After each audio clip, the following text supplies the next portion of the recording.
today as we come to the table. She was dead. What he did was he cut her in 12 pieces and sent a piece to all the 12 tribes of Israel, to their leaders, to say, this is what Gibeah did. You want to let this happen in Israel? Is this what you approve of? Is this something that you're in on? Because if not, we need to take action and we need to stop it now. And he would have sent one even to the Benjamites. Gibeah was in Benjamin. So he would have sent them one as well. They would have gotten their package. I don't know, which part he sent to them, but the bottom line is, he sends these parts out, as grotesque as this is, to really give them shock treatment. And the sad thing is when a people or a nation becomes so cold to God and God's righteousness, sometimes it takes shock treatment to wake them up.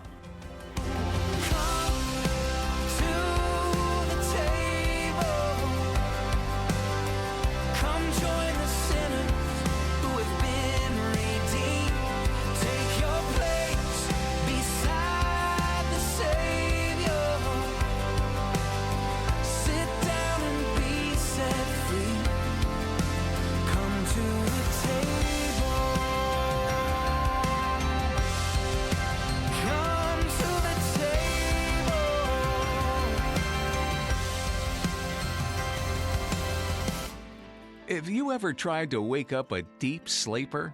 You try a gentle voice or nudge, and as you increase the volume, you find that the only thing that works is a shocking level of noise, or even shocking the person till they come to. In a spiritual sense, much of the world around us is in a deep slumber, and if needed, God will use shock to get people's attention. Well, thanks for taking the time to join us as we come to the table, the daily Bible study program of Mark Kirk, Senior Pastor of Calvary, Knoxville.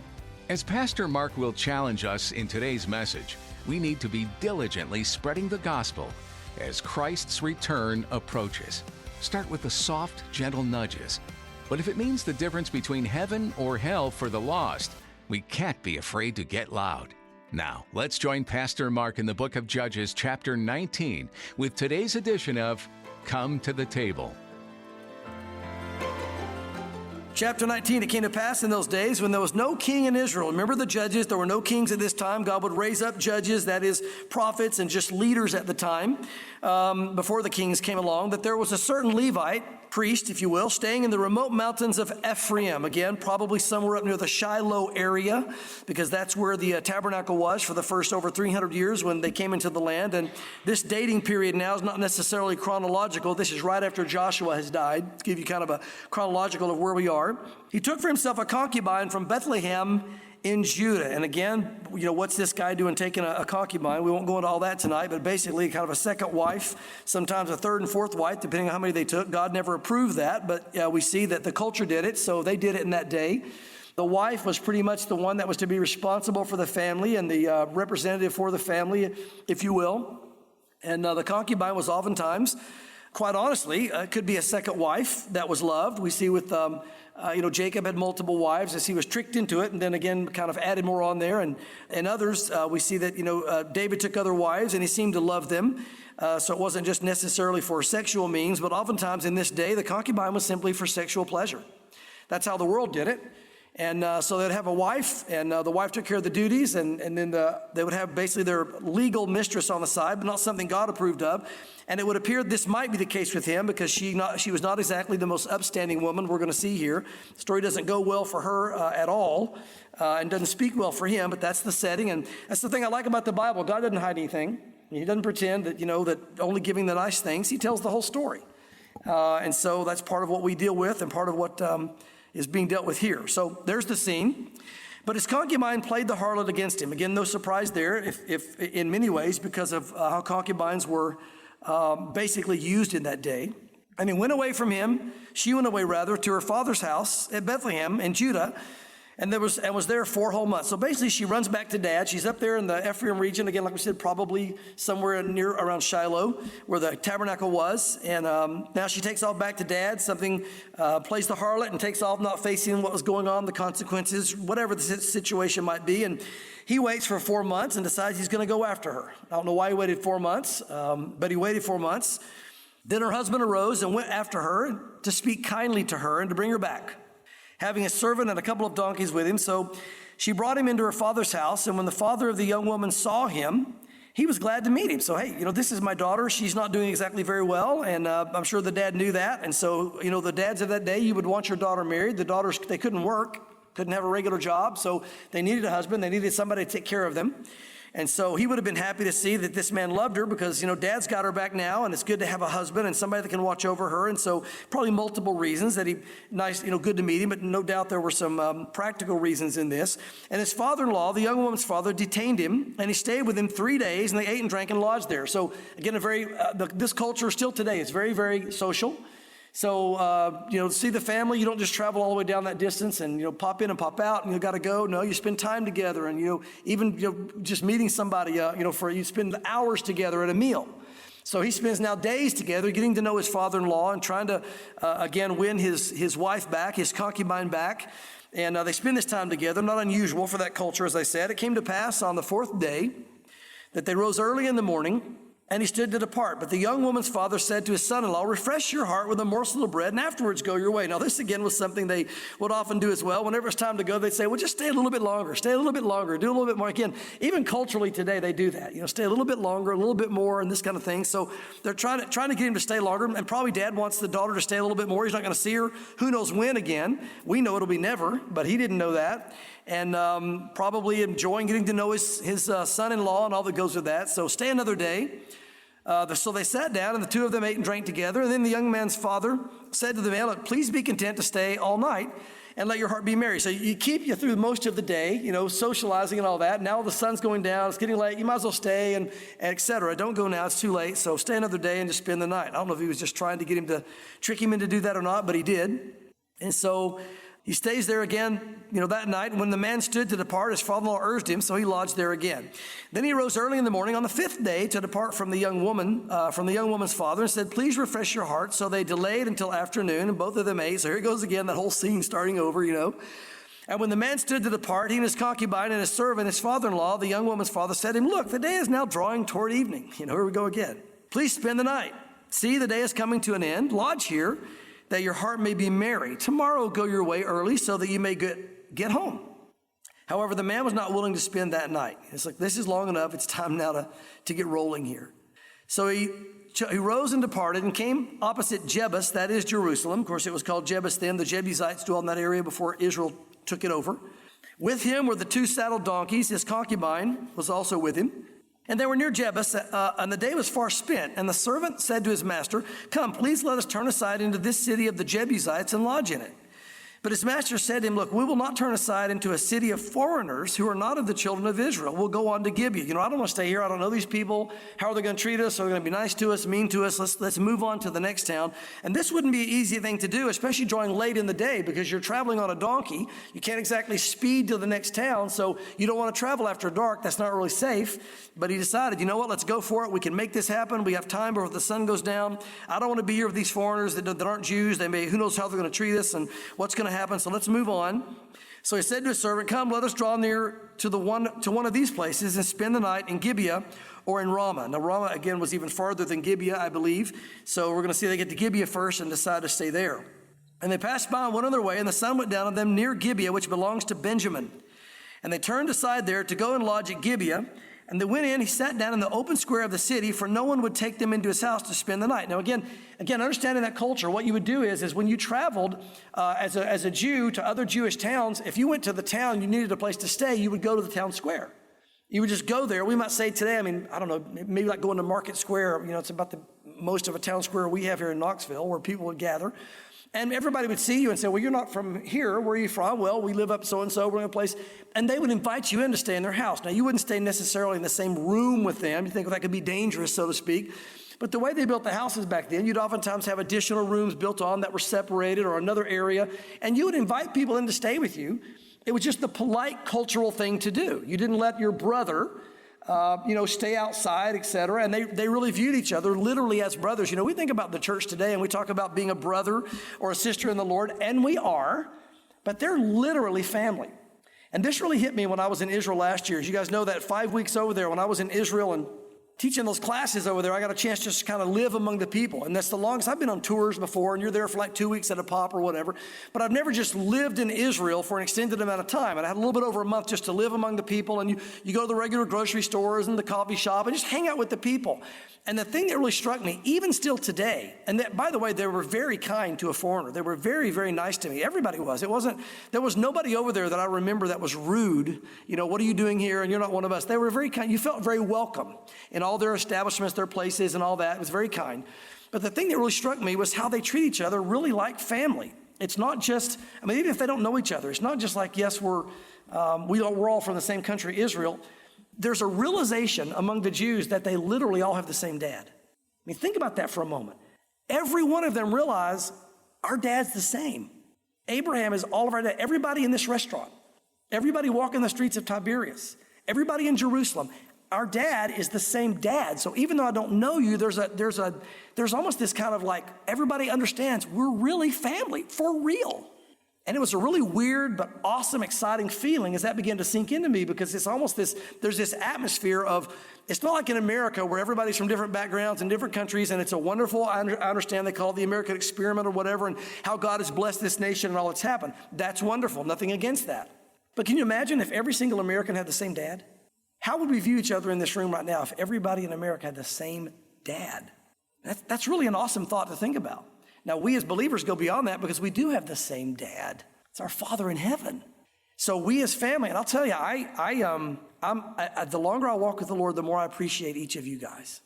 And this is not one of those nice, pastor moments. I really mean it. I really appreciate the family of God. And I know that sometimes the family of God doesn't get along. I know sometimes we bump heads and you know, things happen and arguments come up, and even sometimes, sadly, we part ways from each other. But I'll tell you what, there's nothing like coming to a place where everyone in here is like-minded. We all have the same Father, and we all love the same Father. And whether or not we're real close to each other, we have a built-in love for each other. So even as Israel has this really neat cultural thing where they all have the same dad, which we can't even associate with in America on a just American level, we have the same thing. How God has done with the Jews, he's done with the church. We all have the same dad. And the longer we walk with him and the more we understand that, the more we realize that we're family. They had this understanding. They show up to the town square. This is our family. Their dad is our dad. You need a place to stay? Come to my house. So they invite them to their house. That's what's going to happen here. That's what you would go and do, but nobody asks them to their home. Why? We're going to find out this was a very wicked town. They didn't know it was a wicked town, but it was. And they realized that they had wicked people in this town, and if you brought somebody in your house, all the wicked people were going to show up to that house, and guess what? Break the door down to get your guests and abuse them, as we'll see in a moment, in a sexual way. This was a very perverted town. Remember the whole setting about judges? Everyone did what was right in their own eyes. To them, this was right. There was nothing wrong in this. And so we're going to get to that in a moment, but that's the setting. And so they go there to the town square, so to speak. No one would take them in. And they realize, this is odd. We're brothers. Our dad's Abraham. Your dad's Abraham. Why is no one inviting us in their home? This would have been very, very rude culturally, uncharacteristic culturally, shocking culturally. If you just took people in. They didn't really have hotels. You had some places in some cities that were like a hotel, but really didn't have them. And most everywhere you went, you stayed with people. Just then, verse 16, an old man came in from his work in the field at evening, who also was from the mountains of Ephraim, who was staying in Gibeah, whereas the men of the place were Benjamites. And when he raised his eyes, he saw the traveler in the open square of the city. And the old man said, "Where are you going and where do you come from?" He said, "We're passing from Bethlehem, Judah, toward the remote mountains of Ephraim. I'm from there. I went to Bethlehem in Judah, and now I'm going to the house of the Lord." So I'm going back to probably Shiloh.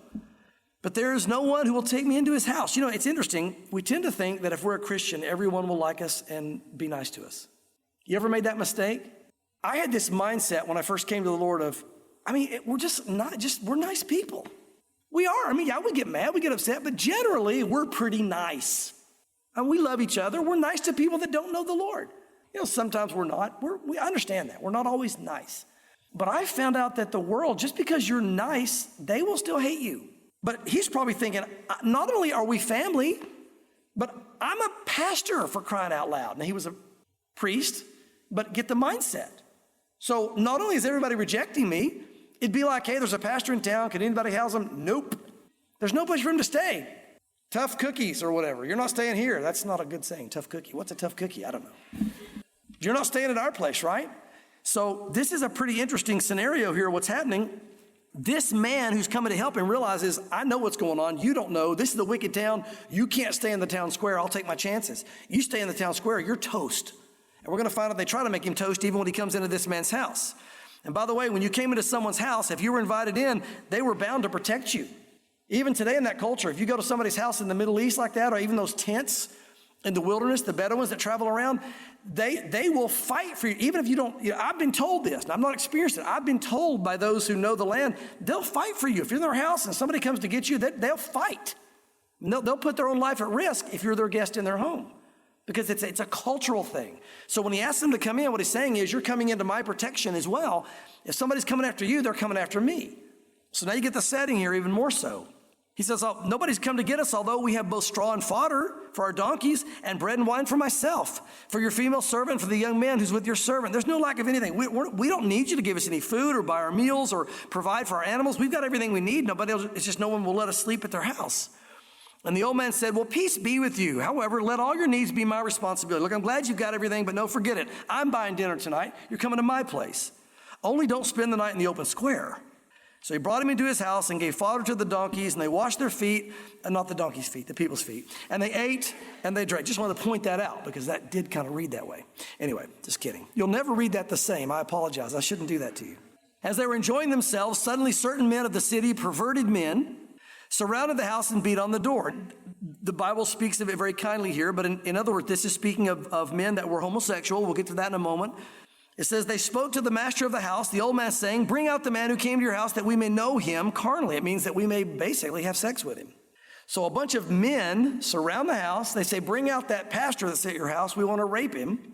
And that's the setting. Now you see what kind of people were living here in Gibeah. By the way, not necessarily homosexual rape, but even in this culture today, among some of the Arab countries, they still have these mass rapes that take place. Maybe you've heard of it. Maybe you've seen that. It's the most horrific thing that can happen. I won't go into detail about it, but some of the men will just mass rape women if they have the opportunity. And again, you tend to think that's certainly not cultural, but I tend to think that has a lot to do with the spirit or the spirits, of that area. It's interesting. The Bible says there are certain demons over certain regions of the earth. The fallen angels. We see in Daniel that there are certain fallen angels that have rulership over certain areas. And I've just lately been kind of really paying attention to, it seems like every generation throughout history there in the Syria area has been a really wicked generation.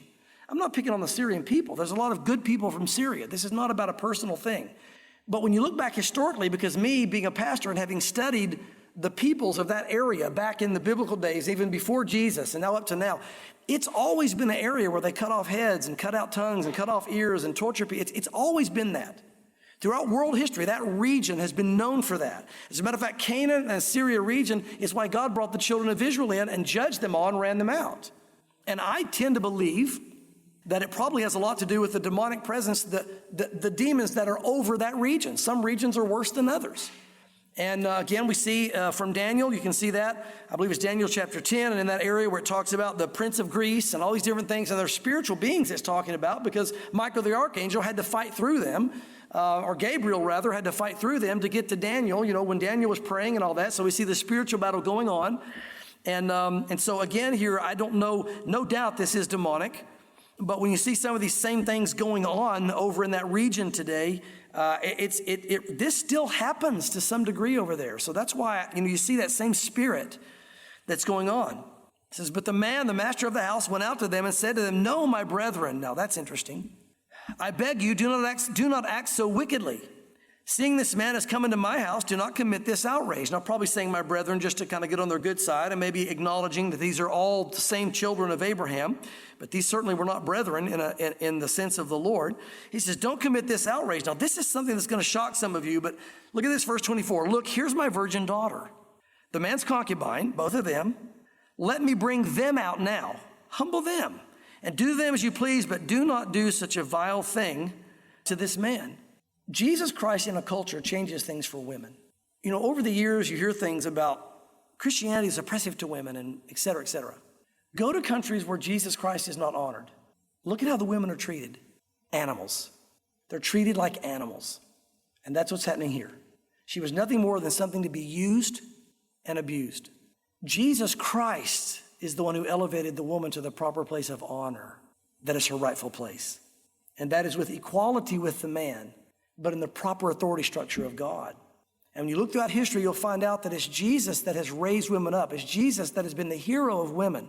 And so it bothers me when I see women attack Christianity or talk about oppressiveness of the Lord, or some of these women's movements where they make this stand against. They don't realize if they were not in a country where Jesus Christ was not honored, they wouldn't have the right to make a stand. And so God has been, he's very good. Wherever Jesus is invited, the culture is raised to a higher standard and a higher place. And now to see a dad that would offer his daughter. We talked about protecting someone that came into your home, but I think that's part of it. But I think also it has to do with the culture where women were just seen so much less than men. They were seen really as property. And so in many ways, not much more than handing one of their cattle over to someone. And so as sad as that is, that's the reality of what it's like in different cultures and what it was in this day in Israel. But the men would not heed him. So the man took his concubine and brought her out to them. Now the man apparently intervened here and said, no, don't send your daughter out there. She's young, she's a virgin. This is an older woman. And again, he knew that she was not a virgin. There's no excuse for any of this. But he takes now this concubine and, hands her over to these men. And they knew her, that means sexually. They basically raped her and abused her all night until morning. And when the day began to break, they let her go. And the woman came as the day was dawning and fell down at the door of the man's house where the master was till it was light. And when the master arose in the morning, he opened the doors of the house, went out to go his way. I mean, he went to bed last night and was able to sleep. That's amazing to me. And there was this concubine fallen at the door of the house with her hands on the threshold. I mean, you would think that he would just collapse and help her up. And but look what happens. Verse 20, he said to her, get up and let's be going. Again, not much of a heart here for her. I guess, her dad probably wished he hadn't come back to get her. But there was no answer. Basically, she was dead. So the man lifted her onto the donkey, and the man got up and went to his place. And when he entered his house, he took a knife, laid hold of his concubine, and divided her into 12 pieces, limb by limb, and sent her throughout the territory of Israel. Now, he's going to use shock treatment here. And as grotesque as this is, we're going to see that it was effective. And what does that mean? She was dead. What he did was he cut her in 12 pieces and sent a piece to all the 12 tribes of Israel, to their leaders, to say, this is what Gibeah did.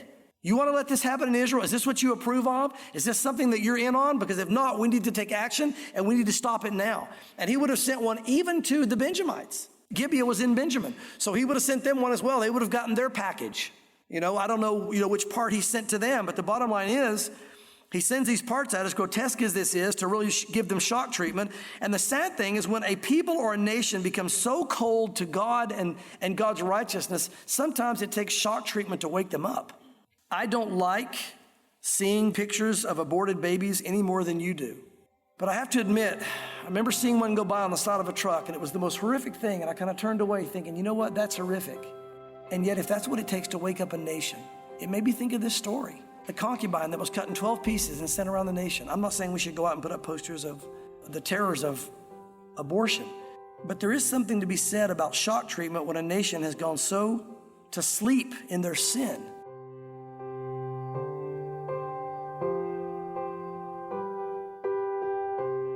Thanks for joining us today on Come to the Table with Pastor Mark Kirk. Pastor Mark is teaching through the book of Judges, which documents a period of time when the young nation of Israel lacked consistent leadership. Two of the greatest leaders, Moses and Joshua, had passed away, and there was no king yet. The Canaanites still inhabited the land, and they repeatedly caused the Israelites to worship idols.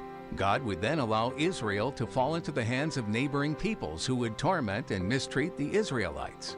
Israel would finally repent and cry out to God, and each time, God was merciful and raised up leaders called judges to rescue his people. This happened over and over, but God never abandoned his people. Maybe you can relate to the Israelites. You've fallen away from God repeatedly, and you're not sure if he'll accept you anymore. The good news is, God is waiting for you to come back to him. He's always willing and able to forgive you of your sins. So, what are you waiting for? If you have any questions about what you've heard today, you can give us a call at 865-609-1385. We'd love to have a conversation with you. Once again, that's 865-609-1385. If you're in the Knoxville area, we'd love for you to come to Calvary Knoxville this Sunday. We want to meet you. Feel free to refer to our website for service times, thewaymedia.net. Scroll down the page and find a link to Calvary Knoxville. We're so glad you joined us today. Be sure to listen again next time, right here on Come to the Table.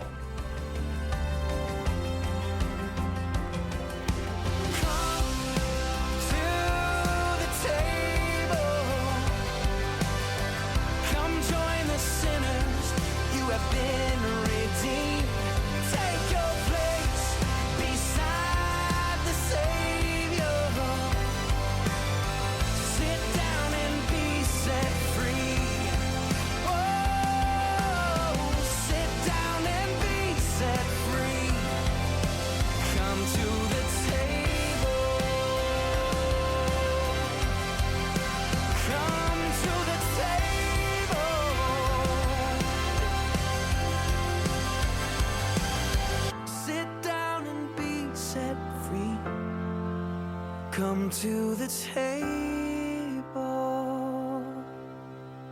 Come to the Table is a radio outreach ministry of Calvary Knoxville.